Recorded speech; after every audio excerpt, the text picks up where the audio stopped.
Mr. Wang ang gusto ko makita. Laging tungkol sa pera ang usapan. Lakas loob siyang nagpakulong ng 3 taon para lang kumbinsihin ng lahat na inosente siya. Huli na, Pop. May panahon ka pa. Hindi siya mahal ng sarili niyang ama!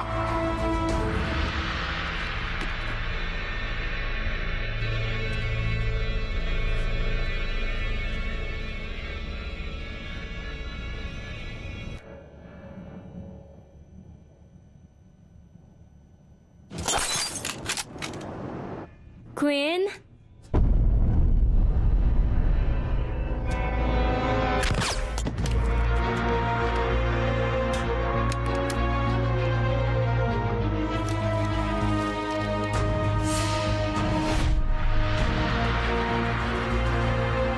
Pangit ang katapusan nito.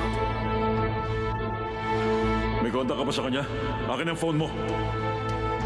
Nag-uusap lang kami sa phone. Axo, mag-usap tayo. Sabi ko nga, huwag uminom. Dapat listo. At handang sumulo ng bala para sa kliyente mo.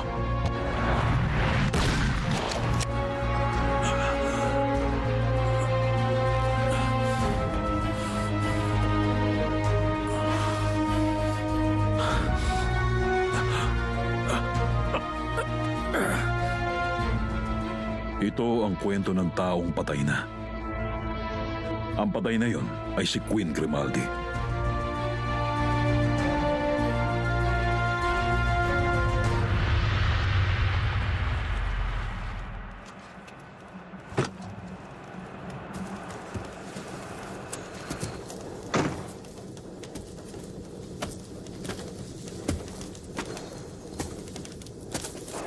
Tinupad ko yung pangako kong deal.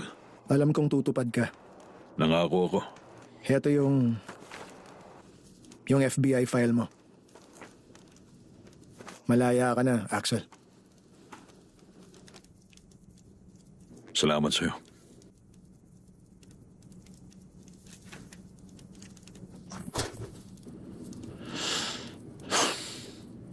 Sorry sa nangyari sa kapatid mo. Malapit ako sa pamilya ko. Pero ang totoo, mas malapit ako sa mga kaibigan.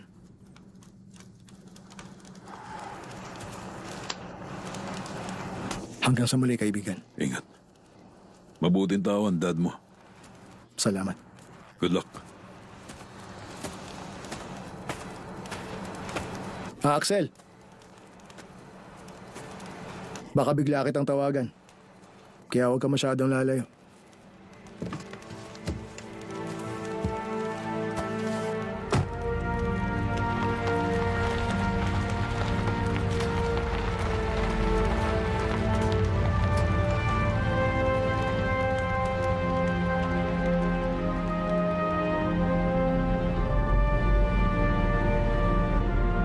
Trabaho kong protektahan ang buhay ng mga tao.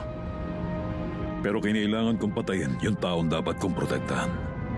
Next time, pipiliin ko mabuti ang kliyente ko.